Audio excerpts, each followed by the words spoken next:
background. Lisa has a BS in agricultural economics from UC Davis and also studied nutrition science at Davis. She currently manages a small, sustainable, regenerative farm and orchard in Woodside called Mission Farm, and a home veggie garden and orchard in Portola Valley. At the farm, she has 10 volunteers, gardeners, that come once a week to help her. And every week, yeah, for free, volunteers.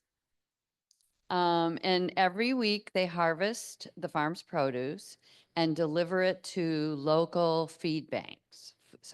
Food banks. Feed banks. They grow everything from seeds with only on the farm compost as fertilizer. Kathleen is a professional organic vegetable gardener serving the Mid-Peninsula and is an ISA Certified Arborist. She has a certificate in environmental horticulture from City College of San Francisco. Kathleen's passion is fruit trees and soil. Their mother and 2 aunts were master gardeners, and Lisa and Kathleen are both UC master gardeners. They both have taught classes at Lingso, San Mateo County Fair, and many garden clubs for the last 16 years. The main goal for home vegetable gardeners is to produce abundant, tasty produce. Besides choosing the best varieties to grow, what can we do before planting to achieve this goal? Tonight, Lisa and Kathleen will tell us about the 5 main principles of regenerative agriculture and why they are important in our home gardens. And now I would like to turn my mic over and begin. Thank you. I should be on. Can everybody hear me all right? Okay. Well, thank you guys so much for inviting us. This is a treat. We're a little intimidated. We're used to teaching beginning gardeners, and you guys are all like PhDs in plant pathology, but we'll do our best. Kathleen was, oh God, excuse me. Kathleen will say a few words about just our family and where we came from. Both our parents came from South Dakota. They were both farmers during the Dust Bowl, and luckily moved. That was a smart thing for them to do. And when we were kids, the first thing we learned was to pull weeds. And my mom said for every 20 weeds we pulled, we'd get a penny. We never got paid. And then we were taught how to deadhead roses. So that was our beginning of our gardening careers. Yeah, we were pretty young when we did that. Since then, we've evolved and we don't pull weeds anymore. Selective weeding. But we, so Mission Farm has been going since about 2007, and it's a no-till, low-till, no spray, selective weeding, grow your own fertilizer, cover cropping, and evolving into a rewilding, call it ecological garden. But I'd say our main focus is regenerative ag. And so that's what we'll be talking about today. Do I hit it? Sorry. What am I doing wrong? Are you backwards? I don't think so. Sorry, Jim. Oh, maybe I am backwards. Oh, I'm too close to you, Kathleen.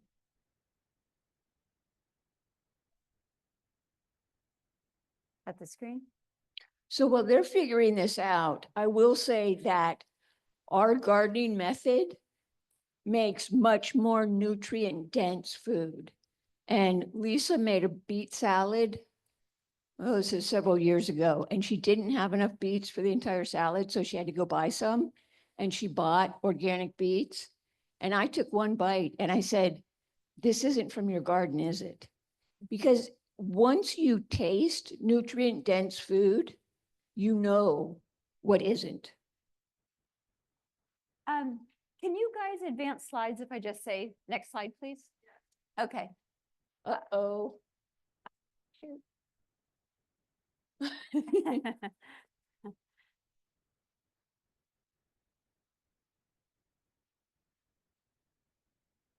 we'll get this figured out. No, it didn't. No, pulling weeds did not turn us off gardening, but we leave the roots of the weeds in the ground because they feed the soil. So we don't pull weeds anymore, but we do chop weeds off at soil level. And if you have a hula hoe, Ah, that's, perfect. or a stirrup hoe, it's also called, that's what I use to weed. And you just run it back and forth and it chops the weeds off at ground level and it's super easy. So maybe we could just do it manually if that works, and we'll just go to the next slide. They have it. Okay. I just don't think I can get too close to you. Yeah. Okay. Okay, great. So this is a very loose of kind of the evolution of the last 50 years of organic gardening. And really, I think Elliot Coleman, I think of him as kind of the kind of grandfather, and he has evolved. I think he's evolved all the way down to ecological farming. The terms don't, a lot of Kathleen had, I think at one time, maybe 16 clients, and they all wanted biodynamic. And people get these buzzwords, like I want to do sustainable, I want to do, and I don't think it matters so much. We did go and take a class up in Willits from John Jeevens when we were looking into biointensive, but we took that class maybe 20 years ago or something. But now I say I'm pretty much regenerative, and Gabe Brown, I don't know if you guys have heard of Gabe Brown in North Dakota, and I think of him as kind of the father of regenerative agriculture, which is taking care of your soil and trying to regenerate your soil. He has grown his soil. In 20 years, he's created 12 inches of soil. So that's pretty impressive. Okay. Which nature would take about 100 years to do that. Or longer. Years for 1 inch. Yeah. And I think with ecological gardening, we need to train our eye to be,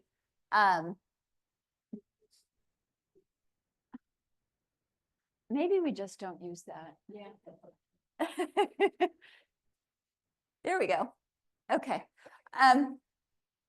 When you look at my orchard, or you even look at the farm, it looks very, very messy. And because there's plants just growing all over the place.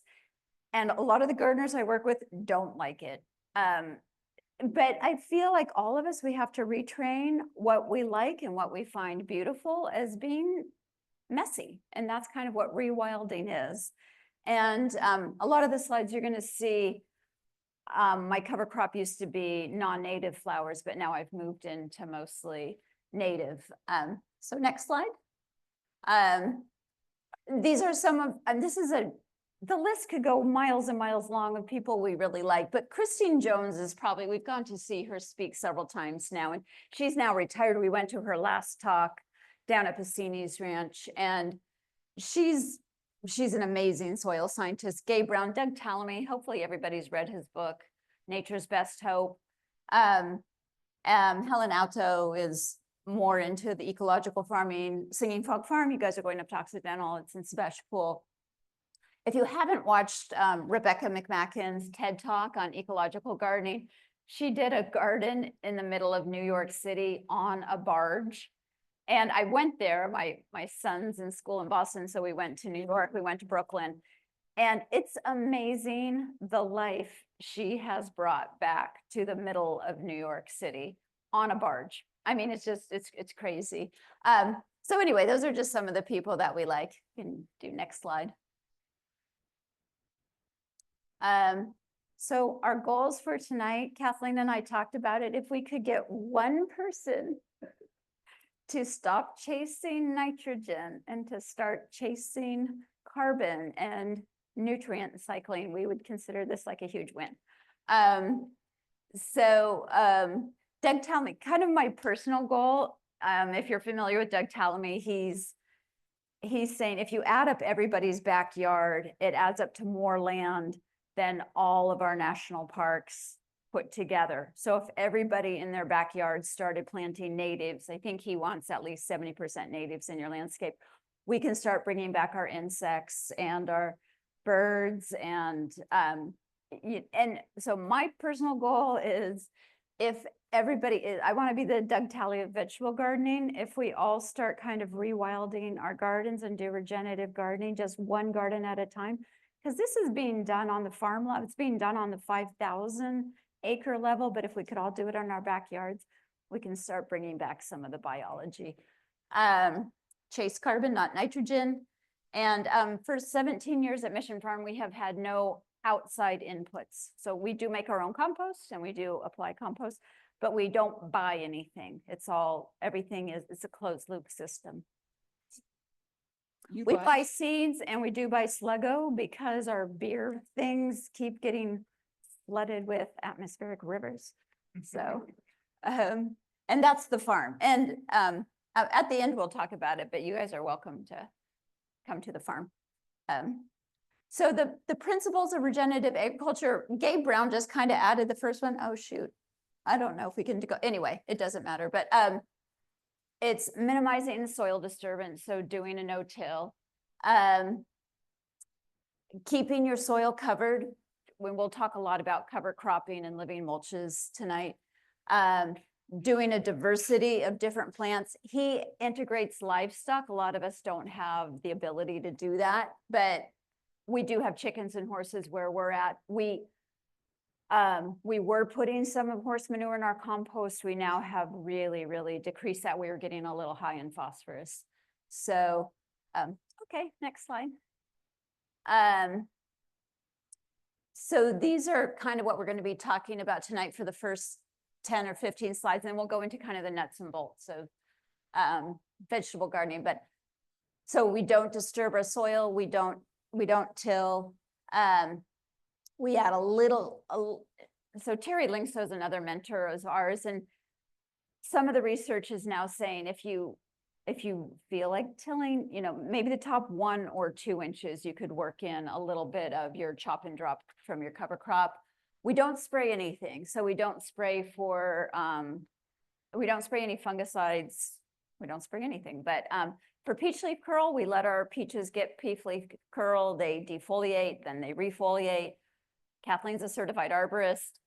I think she has said it'll decrease the life of the tree a little bit, but we just don't want that fungicide dripping onto our soil and killing the fungus in our soil. I mean, that being said, some of my clients who have peach trees, I do spray copper and I put a tarp underneath when I spray, and I wait until that spray is dry before I take the tarp away so that that fungicide does not get into the soil, because I'm working really hard to make their soil good.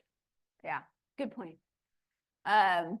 Selective weeding, we leave the roots in, so we're not getting paid anymore to weed. So we cut our weeds off at soil level. And partly I can do that because I have 10 volunteers. And it takes a little more time to do it, but that's how we weed. We grow our own fertilizer, and that's just through cover cropping. Okay, next slide. Principles of ecosystems.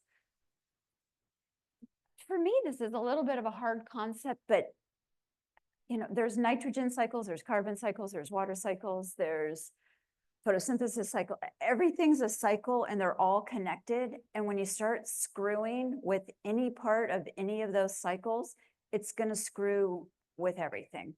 And so you have to be super, super careful if you're messing up with those cycles. That's one of the reasons why we don't add any nitrogen. I think we get into it. We'll get into how plants get lazy if you do that. But so just always think of all the cycles going on, and you don't want to mess that up. Okay, next slide. And Kathleen, you just jump in anytime you want. So encouraging the ecosystems.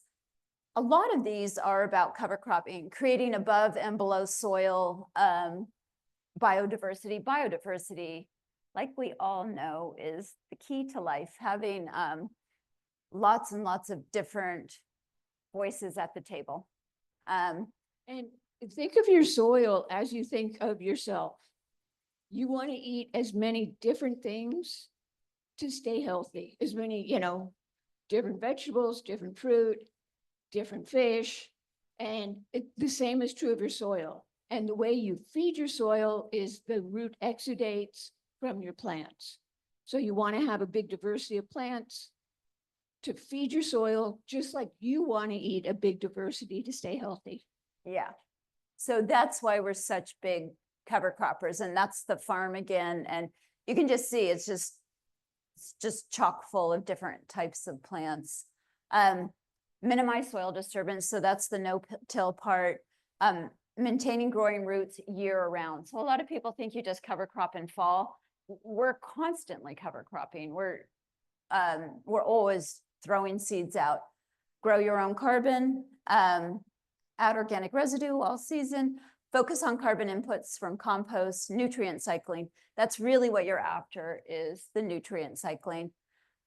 Weed selectivity, and create habitat in your garden. That's more the ecological part of it is.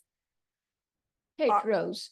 Yeah, hedgerow, native, we do a lot of native hedgerows. We have 2 huge native hedgerows, and that's bringing in a lot of the good insects. And we did have a big problem this year with rats, squirrels, bunnies, and birds. We don't have problems with insects because our plants are super healthy, but that we did have a problem with. So we are putting up an owl box. We're bringing in rocks to get some snakes into the garden. We're trying to control them as much as we can with predators. Okay. It's all about soil, chase carbon, not nitrogen. Do you want to take this one, Kathleen? No. Okay. That's a lot of words up there. But carbon is, we're carbon. Okay. Oh, I'm not going to read it by what that says. Yeah, go ahead. But so what a plant does is and it's amazing, and it's why we're alive, is a plant takes the energy from the sun, and it photosynthesizes, and it makes carbon. And plants, if they're not fertilized, through their roots, they shuff off, or they're called root exudates, to the life in the soil. 20 to 50% of their energy they give to the soil. And the reason they do that is all those microbes in the soil bring them what they need when they need it. I'm just reading this book, What Your Plant Eats. And this woman compared giving your plant nitrogen when they're small, because you plow and that releases all the nitrogen, is like giving a baby a steak. Most of it's going to end up on the ground. And which means it's going to leach into our water or, plants down below, but the plant's not going to take it up, and you're going to kill the life in your soil. How's that? Very good. And the plant's a little body, it's carbon. So that's why we make such an emphasis about doing things with a high C to N ratio instead of the other way around. And label carbon, is that how you say it? That's Yeah. plant available carbon. So that's like dead microbes. And And it's then very the plant can take that up. very quickly taken up by the plant. There's something called the Henny test, which measures the readily carbon available, and your microbes eat carbon. That's what they're feeding off of carbon. So you want to have lots of active carbon in your soil. Okay. Active carbon is what the soils love. And if you want to listen to Christine Jones talk about the fungal energy channel, she explains it really well. So at the farm, we make our own compost just from trimmings on the whole property. We do stockpile it, which isn't great maybe, but that's just the way we do it. And just turn it in and add water. And We make probably 3 huge batches every year. We're now to the point, because our soil's really nice, that we just put on like a sprinkling of compost. Wait, I don't want to put too much on. So we're putting, I'd say, 1/8 to 1/4 of an inch between each cash crop. So we put in a cash crop 3 times a year, and between each cash crop, we're doing a sprinkle of compost. But before we do that, is we just spread some, usually California native wildflower seeds, and then put a little bit of compost on top of it, and then plant out seedlings. And I've just learned over the years, like, to do low growing California native flowers, so I'm not competing for sun above ground level. When the cover crop gets big, we start chopping and dropping. I will say my favorite cover crop are grasses, because they're just pumping so much carbon into the soil. I mean, you can almost just like feel it. And when you cut them off, they just try to grow again, and they're just pumping more carbon in. So that is my favorite cover crop.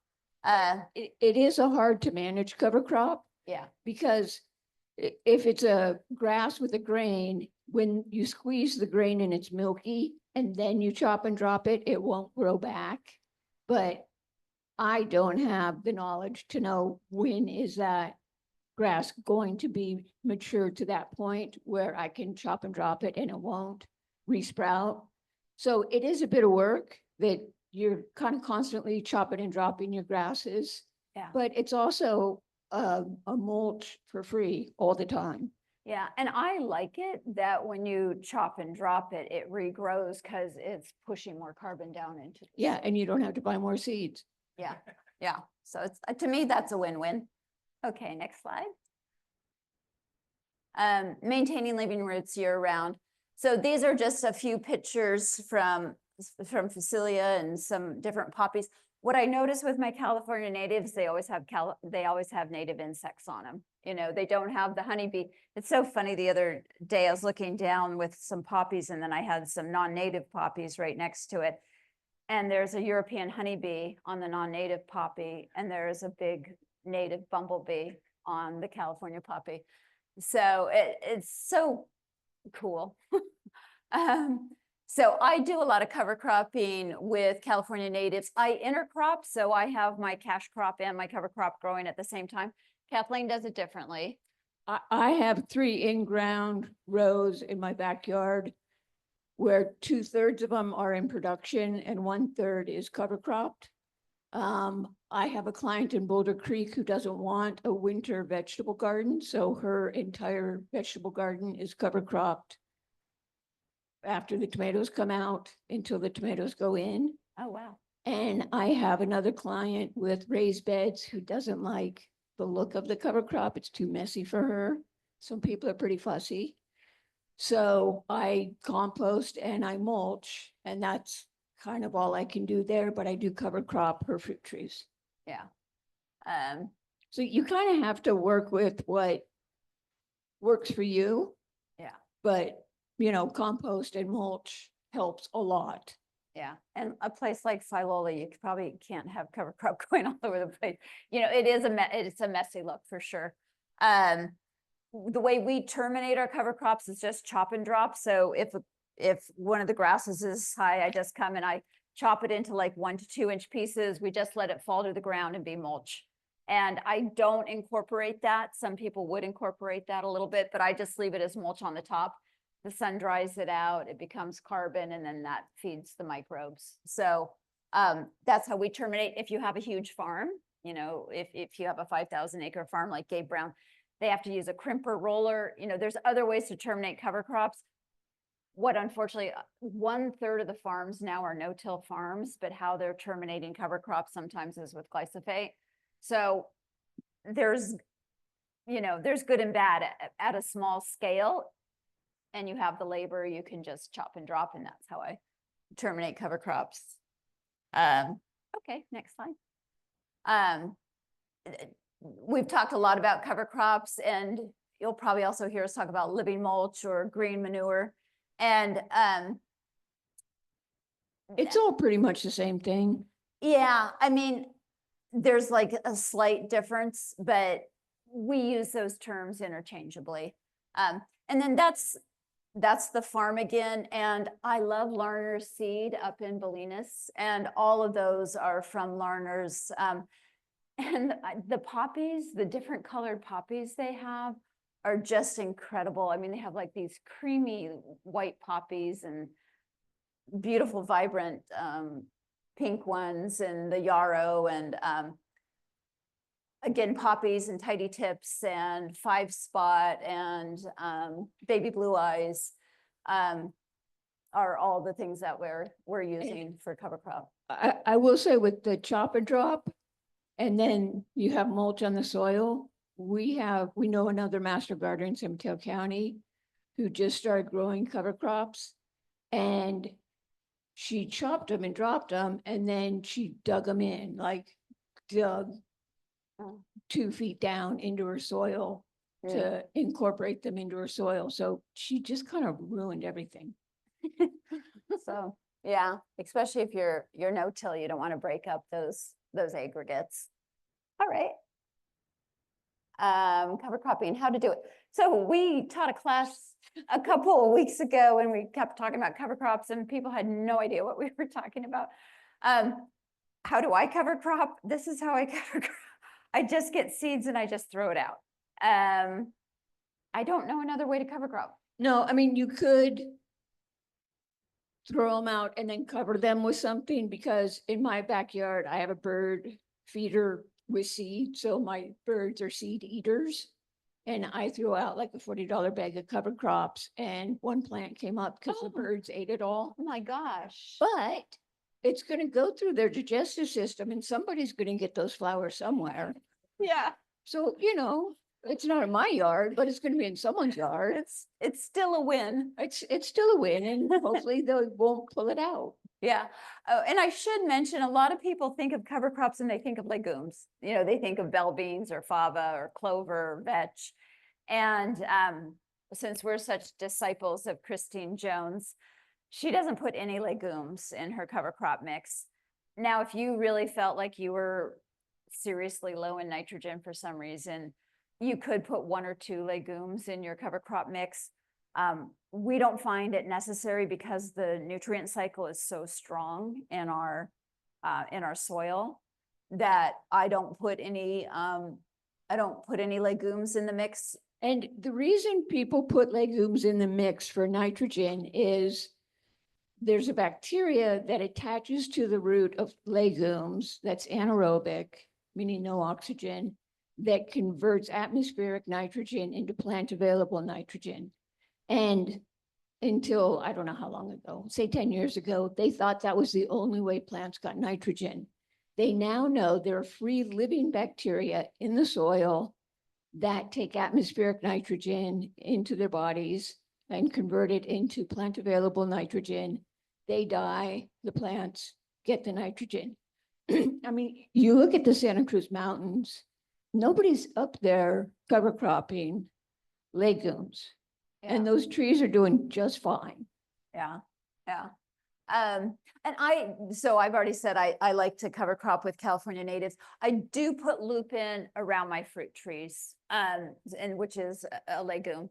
But my first lupin is just blooming. Somebody was saying there's a lot of blue flowers in their garden right now, but between my blue-eyed grass, my lupin, my ceanothus, my ribes, anyway, so many blue flowers. My baby blue eyes are blooming right now. Your baby too. blue eyes. So I looked it up. I was like, well, why is everything blue right now?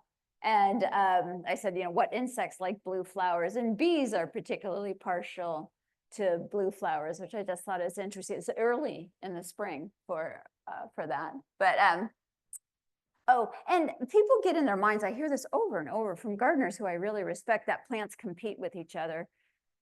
But almost all the science is plants cooperate with each other. So plants are sharing exudates and sharing the microbes, and the microbes are bringing nutrients to all sorts of other plants. And the trees are all communicating with each other, and this guy needs this, and so the tree sends it over to them. And there's a lot, they're not like people, especially not like our government right now. Plants cooperate with each other. They don't compete with each other. Now, above ground for sun, you're going to get some sun competition, but below ground, it's more, there's a few exceptions, but it's more cooperation than it is competing. Okay. Next. No-till, low-till, we kind of talked about this, but just minimize your soil disturbance and also minimize compaction. So Kathleen knows this because she has seen me, but when my gardeners, when their foot is not on a wood chip and it's on the soil, mean Lisa comes out. Lisa screams at them. And if Lisa saw how I chop and drop my 1/3 that's in cover crops, I take a lawnmower and I get it into that bed. First, I take my irrigation lines off and I just mow it down. But I'm stepping all over my soil when I do it. But, and you know, it's fine. It's not the end of the world. I don't do it when it's really wet because that will actually affect it. It'll compact it more. But if it's moderately dry, Yeah. you know, Well, you don't want to compact your soil if you can help it. Yeah. So, but you know, it's not black and white. yeah, I will say I was driving down, so I dropped my daughter off at college in Oregon and I was driving down through Oregon farms and they're tilling like crazy and my car is covered with their topsoil. I mean, I'm just like, what are you Well, guys doing here? I just read an article that for every pound of food we make, it takes 5 pounds of topsoil. Eesh, That's not sustainable. no, so we need to be creating topsoil. So to tell you, okay, all right, next slide. Come up with this, I don't know where. Well, I don't know, because so many people have taken classes from the woman in Scotts Valley. Oh, yeah, Cynthia. Cynthia, where you had to put a fish head in the, when you plant your tomato and an aspirin and an eggshell and, So that's where I got Yeah. this. I said, give your soil a fishing pole, not a fish. All I'm saying there is let your soil cycle the nutrients for you. You don't need to add any inputs. You don't need to be adding blood meal and bone meal and alfalfa meal and fish heads and aspirin, and your soil will start cycling the nutrients and just get out of its way. and within a matter of a year or two, your soil the cycling will start. Yeah, so that's why I said give your soil a fishing pole, so it can take care of itself. It doesn't need us. And that's been proven, that's not just my theory. So they're just finding at USDA, when you start decreasing fertilizers, you actually increase your mycorrhizal fungi. And it all makes sense because, and we actually, Kathleen asked Christine Jones this because a lot of people are talking about synthetic nitrogen, putting synthetic nitrogen onto their garden. But Kathleen asked, how about organic nitrogen? If you're putting that, is that still telling the plant to stop putting exudates out? And she said yes. So Nitrogen is nitrogen, and nitrogen will make your plant a couch potato. it'll make your plant super lazy. Yeah. And then it stops putting out exudates. It stops feeding the microbiome. And when it stops feeding the microbiome goes away. And there's nothing feeding it anymore. So then it stops taking care of the plant. And when that happens, your plant gets really lazy. And then you have to keep feeding it. And then you're feeding it nitrogen. And then when you're feeding it too much nitrogen, guess what? You're going to have an insect problem. All of a sudden, you're going to have white fly and you're going to have aphids. And then you're going to put a pesticide. You're going to put neem oil on it, or you're going to put BT on it. And then you're hurting the plant even more. And then what's going to come in after you have killed, those are non-specific killers. So what's going to happen after you kill all the good guys? The bad guys are going to come in. And it's just this horrible cycle because you messed the ecosystem up. And you will not have nutrient dense vegetables. Yeah. And they won't taste as good as you want. Yeah. Okay, next slide. I think, okay. Oh, this is my soil test. So I've been doing soil tests because I want to prove to my 10 volunteers So here's a garden that has had zero for 17 years, has had zero inputs, and it's fine. What's your red line? I'm a little low in manganese. Uh. I have two fields. I have an upper field and a lower field, but I'm either medium or optimum on almost all of, and I'm low on salt, which is important if you're using horse manure or chicken manure or something in your compost. You don't want to get too, you can get a little bit high on salts, but I'm not. I put so little farm animal manure in my compost. So I only do this to prove to gardeners that you don't need to add any inputs. And also it's a lot cheaper. It's working. It's working, and my whole garden budget for a whole year, and it's about 2 acres, is $900 a year. So, and that just is going to seeds mostly, and a little bit of sluggo, and the soil test is my most expensive thing, and that's like it was like $200 or something for my soil test. So, okay, this is probably our most important slide.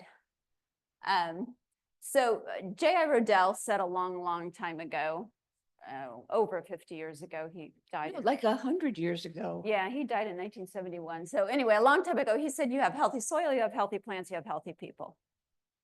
And Kathleen's reading the book right now that she's mentioned by David Montgomery and Beckley of What Your Food Ate. And this to me is the most important thing of everything we're talking about today is if you stop feeding your plant, if you feed your plant nitrogen, it's going to get lazy. Once it gets lazy, it's going to stop putting out exudates. And then your mycorrhizal fungi is going to go away. Your rhizosphere, you're messing everything up. And if you don't do that and you just do cover cropping and give, provide carbon for your microbes, those plants are going to be really high in phytonutrients and phytochemicals, and they're going to fend for themselves. You're not going to have the insect problem. Honestly, we have zero insect problems.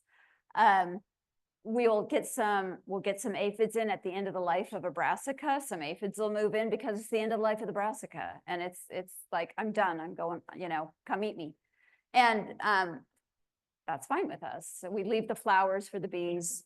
But anyway, that plant gets super healthy because it's fending for itself.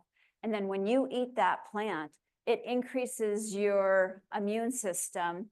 This has all been proven in the last 10 years, so this isn't like hocus pocus, but it's boosting, the plant is boosting their immune system. When you eat that plant, it's boosting your immune system as well. And just What Your Food Ate is like totally researched by David Montgomery and his wife. And when we started using chemical fertilizers was the end of World War II. And that is when the increase in autoimmune diseases started to increase in the United States. Obesity has increased in the United States because we're eating food and we're not getting the nutrients. We're getting the calories, but we're not getting the nutrients. So people are eating more and more because they know their body isn't getting what it needs. So we have this huge obesity problem. We have this, I said, autoimmune disease, inflammatory diseases. It's because we're eating garbage, essentially. So we want to stop doing that. Okay, and now we're going to get a little bit more into just the nuts and bolts. We'll go kind of quickly, but we'll just get through vegetable gardening itself. So I started Mission Farm. It used to be called Wild Farm in 2007. But then I moved in 2017 to Portola Valley. So then it just became weeds for a few years. And then we started farming there again in 2022. So that's May 7th of 2022. That's what it looked like. We now have 5 more rows right here. And not even 3 months later, that's what it looked like. And that's from seed. So all that corn in the back everything was grown from seed. And you just have to marvel at Mother Nature. You just have to marvel at how generous she is to us, and thank God we have her. Okay. Where to grow your vegetables. So you guys know all this because you guys are so advanced, but anyway, you have to grow it in sun. Living soil, we just talked about that a lot. and water. Those are the only three things you really need, but it's way better if you also have patience, curiosity, and the power of observation. So vegetables need full sun, minimum 6 hours for your leafy greens and root vegetables, 8 hours for your fruity and veggies. More is better for photosynthesis. So if you can get more than that, then that's better. But if you give everything the plant needs, the living soil in the sun and correct water, not overwatering, you're going to have super healthy plants. Can I just say one thing about sun? Sure.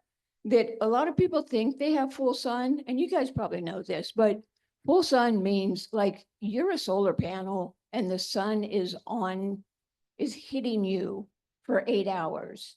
That's full sun. Yep. Okay. Next slide. Raised beds are in the ground. I prefer in the ground because that's where the soil food web is. And, but a lot of people do raised beds. Raised beds are a little tricky, I think. That's a sassy little redhead over there who's now 21 years old. But that's that's the lower field of Mission Farm. And that's one of Kathleen's clients on the left-hand side. A raised bed, it's easier to control. I mean, you can cover it and you can keep rodents out that way. So it is easier to control, but your microbes are going to be eating up all of that carbon in there. So you need to add carbon 2 to 3 times a year. You need to be putting in some leaf mulch or a high carbon compost. And drainage can be a little tricky. You need to make sure you have a soil interface that, that it goes onto soil, and the soil you're putting in, we would recommend probably Veggie Blend from Linkso, but turn it into the soil so you're not getting or the water's not going down and just sitting there and hitting your native soil and causing all sorts of issues. So it's easier to control rodents in raised beds, but I prefer to work with the soil food web. And you can get a soil food web going in a raised bed. Yeah. It just takes a little bit more effort. I work with both and they both work. Yeah. Raised beds are a lot more expensive. And oddly enough, they're harder on your back. Everyone thinks it's like easier, but you're bent over like I prefer just kneeling down and reaching personally. Yeah. All right. Think of gardening. So I do 3 cash crops each year. So right now, already my brassicas are in. My brassicas and Chenopodese are all in the ground now, but I plant out February, March with my spring, which would be more your winter vegetables. Come mid-April, my last frost is April 15th. So I put in my tomatoes end of April, beginning of May, tomatoes, eggplant, peppers, cucumbers, beans, all of that. And then my winter crops I put in August, September. We all know this from being gardeners in California. I mean, you still have your tomatoes can go until October pretty easily. But you needed to get your winter crops in August. And so it's, you're always kind of jockeying for room and jockeying, and I interplant a lot. And then study out of UC Davis, we always precede our tomatoes with broccoli. We always follow our tomatoes with broccoli just to bring our verticillium load down a little bit. And then you're always thinking 6 months ahead of, I'm thinking my first tomatoes always about July 15th or so. I've already started all my seeds for my August plant out. So I've already started all my brassicas. Or you can go to the nursery and buy them. Yeah, you can do that too. Lisa has 2 acres, so she needs to start everything by seed. I have a great nursery in Santa Cruz. Actually, there's 2 really good nurseries in Santa Cruz, and I just buy them. Yeah. And I bill them out. Yeah, and just a couple of one of the broccolis I like is Marathon for a spring planted, for a February, March planted broccoli. It goes all the way to October, November after you take off that central head, the side sprouts. So you can have broccoli for 8 months. And by that time, my August planted broccoli, by the time I take those out, my August planted broccoli is heading up. But I like Gypsy for a fall planted broccoli. It's a nice tight head. But I've called Johnny Seed and I've talked to them. I've called Territorial. They don't have a broccoli yet that you can plant in fall, meaning August, September, that won't go to seed when it gets cold. Vernalization. Yeah. And for carrots, Mokum are my favorite carrots. Yeah, really nice carrot. Okay. Mokum. Mokom, I think. And I It's in Dan Barber's book. Yeah. Yeah, they're little. So this is the planting chart that I live by. It's the UC Master Gardener planting chart for Santa Clara County. And it's good from San Francisco to Santa Cruz. We've used a lot of planting charts in our day, and I just always keep coming back to this one. There's lots of things I like about it, but that last row there is saying, let's say you want to put an artichoke in September. Well, you need to seed it 3 months ahead of that to plant out your September artichoke. So it tells you when you have to seed things, when you can plant them, when you can direct sow them, when it's going to be a little nebulous. But this chart, this exact chart is actually right next to my desk, and I look at it every single day. It's like, what do I need to do today? Okay, I need to be seeding this. I need to be planting out that. And it's a great chart. And you can just go to the UC Santa Clara Master Gardener and just Google vegetable planting chart, and it'll come up, and you can print it out and color code it like I did. If you're that big a geek. Yeah, and you can see there's nothing really you do, like December and January, you mostly take off. I seed all my brassicas in January for a February, March plant out. Plant your bare root fruit trees. Yeah, you can plant your bare fruit potatoes, but you get to take a lot of time off, really. And July, you're actually not doing that much either, you can see. But you're harvesting a lot in July. So, okay. This is the when, where, why, what of gardening. So warm versus cool. And you'll just notice on the warm side, it's almost always fruits. On the cool side, it's actual vegetables where you're eating the vegetative part of the plant. But so there's an overlap there. Warm things like it from 65 to 85, cool things like from 55 to 75. Thank you for correcting my degree sign. And so there's that little overlap. After 85, that all those families are like, it's too hot for us. And they go to flower. Yeah. Do you talk about crop rotation? Well, actually, that's why this slide is in here. I mean, it's hard for me to rotate the brassica family because it's such a big family, and I'm all year round, I'm growing brassicas. So that's a little tough to rotate that family. But what I try to do with the Solansia family is every 3 years. So my tomatoes will go in like 5 rows 1 year, then a different 5 rows, then a different 5 rows, and then I'm back to my first 5 rows. And I try to do that with that family. I'm really good about rotating that. The other family you need to be maybe a little bit careful with is the Amaranth ACE family, because you are going to get leaf miners, and then they'll pupate. And so you don't want to, do beets and then spinach and then chard. You're going to want to rotate something into that. Leaf miners are really cool. They are totally cool. Because they get fat, it's like their little tunnel is skinny, and then it gets bigger and bigger and bigger, and then you see the little exit hole. So, and you just don't eat that leaf, or you cut it. Or you do eat that leaf. Yeah, true.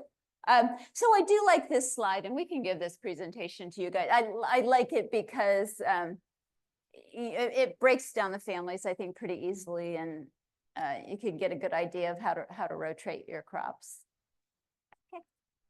How seeds and starts. Oh, we used to have a farm stand on the weekends, and now we give the food to St. Francis Center and Samaritan House, but we used to sell it and give them money instead. But so I do start everything from seed. I brought this is how I start things. I just do it in 72 these are little eggplants and they're ready. They're getting their little true leaves. And so they're ready to be potted up. So I'll pot these up and I'll plant them out last 2 weeks of April, probably. And I just make my own seed starting mix. I just put, we just take our compost and we put it through a 1/2-inch screen, then a 1/4-inch screen. I do add vermiculite, I add perlite. So I do have to buy that. And I'm putting, I don't use vermiculite anymore. I'm putting a little bit of quarter minus fir or lignopede from Lingsos. So those are a couple of things that I have to buy. And then I just put the seed on top, screen a little bit of compost on top, bottom water it, I put, what I save is the inside of like cereal boxes. I put that over as a dome to hold the moisture in, put it on a heat mat. That plastic that's inside the box, Yeah. So that's, if you have any, give them to Lisa. I do. yeah. So I try to recycle everything and they're usually up within 3 days on bottom heat. And then I put, oh, I found a new, I can show you on my phone, and then I put them under light. Then they need about 14 to 16 hours of light. So if it's a sunny day, I just put them outside. Even if it's a cloudy day, I put them outside. But then the sun's going down, or was going down 5:30. So then I put them on additional lights. And there's a little, it's called photo. Did I put it? Oh yeah, photone. They need between like 100 and 300 ppfds, photons. And I burnt the heck out of some brassicas this year. I had my lights too close to my brassicas and then the leaves all turned purple. I know. And they never really recovered. So that was a bummer. So just have your lights probably a couple feet from your seedlings. Or like Kathleen, she goes to San Lorenzo nursery because she lives in Santa Cruz, but Half Moon Bay Nursery is a great nursery and have really nice starts if you don't feel like seeding. Okay. I just have the LED, the inexpensive, yeah, they're shop lights because I have racks of them. Irrigation, you can talk about irrigation. But irrigation is, drip irrigation's the best, and that system there is perfect. Don't do a closed loop system, which, see how they end and there's not another poly line? In the old days, before we had compression emitters, which now the emitters, whether they're going downhill, uphill, it doesn't matter. Inside, it allows so much water out at such a rate. So you don't need to have them be a closed system. In the old days, they didn't have that. The pressure regulated. The pressure regulator. So they would keep the system closed. But to add compost and mulch, you have to take off your irrigation lines. And it's a pain in the neck if it's a closed system. So don't do a closed system. Drip's the best way. If you are going to hand water, the Dram Redhead is the best. And I'm actually doing a presentation on irrigation in like a month or so. And I just did a picture of a tree that's overwatered and a tree that's underwatered, and they look almost identical. And so here's the water test. Put your finger in the ground and see if it's wet. If it's wet, don't water more. If it's dry, water more. But your finger's the best thing. I used to work at a retail nursery, and you know those probes for like 20 bucks? I put one in a lemon, and it was also supposed to show pH, and it showed a neutral pH and low water. So those things are garbage. Yeah. Soil probe's fine. Okay, next slide. Protecting your crops from vertebrates. So we really don't have an insect issue, but we do have a vertebrate. We do have rats for sure. And that's one of our gardeners. So we trap. We have to trap. So she got a gopher. And so we have gophers also. And that's another benefit to a raised bed is you can have hardware cloth on the bottom. And so you can control your gophers a little bit better. But this is just a picture taken last week, and we're just doing what we can to bunny. We used to never have bunnies in Woodside. I don't know if it's a problem now at Filoli, but we now are just covered with bunnies. And so, and the bunnies like to eat lettuce and they like to, they like to eat carrot tops. They like to eat a lot of things. So we're just trying to protect them, and we're going to try to get owls. We're going to try to get snakes, feral cats. We're just going to try to help them. The problem is when you cover, it's just like that ecosystem. When you cover things, then you're excluding other things. So when you cover that, you're excluding your birds, and then you're going to have a slug problem. So it's just, everything's a balance. And anyway, yeah, we really don't have an insect issue. If you do have an insect issue, my first question would be, what's wrong with my soil? My question would never be, how do I get rid of this pest? My question would be, what practices am I not using that are correct? And we do put out Sluggo. That's one of the only other things we buy, because we do get, in winter, we get some slugs. Okay. Harvesting. I hate harvesting. We both are not huge harvest people, but anyway, it's one of those things. And you have to think, when you're planting these huge gardens, you've got to think, oh my God, I'm gonna have to harvest all of this. Especially, we've grown to like hate sun gold tomatoes and sweet 100s because they take so much time to harvest. You harvest one big brandy wine and you're done. But so what I try to do, and I'm not very good at it, but single serving vegetables like beets or cauliflower or something where you're just going to get one, you're not going to get, not like tomatoes or stuff where they're going to keep producing. I try to, if I'm taking out a beet, I try to put another beet in. That's my goal. I never really get to that point. But I do try with cucumbers, beans, peas. I do successive sowing, so I continue with a pretty long harvest window on that. And again, the broccoli planted in February, March is going to go all the way till October, which is a little tricky with room. Talk about harvesting leafy greens. Yeah, always from the bottom. You never want to get the little growing point on it. And usually when I have a whole row of kale or something, I'll just take 2 or 3 leaves off of each plant. Yeah, I think that's good. I think this is our last slide, but now that, climate change is really upon us, even today, we're getting these atmospheric rivers and we're also getting droughts, and it just goes back to keeping living roots in the soil. I will say we've had no puddling.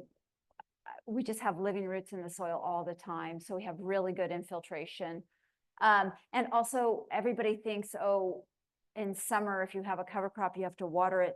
But really it's holding water. It's like a reservoir that it's in the roots. It's holding water in that soil. So you actually have to water less, not more, when you have a densely planted area. No puddling, yeah, holding moisture. What else, Kathleen?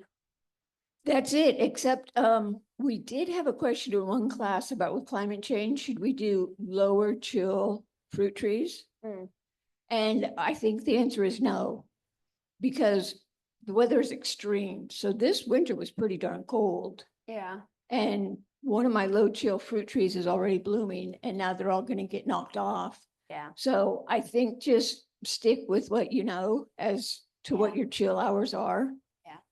Yeah, and assisted migration. We talked to Doug, we went and saw Doug Tellamy speak, and he's not for assisted migration. I know that's not anything to do with vegetables, but he's not really for planting Southern California oak trees here. He's just, let's just keep planting our natives here.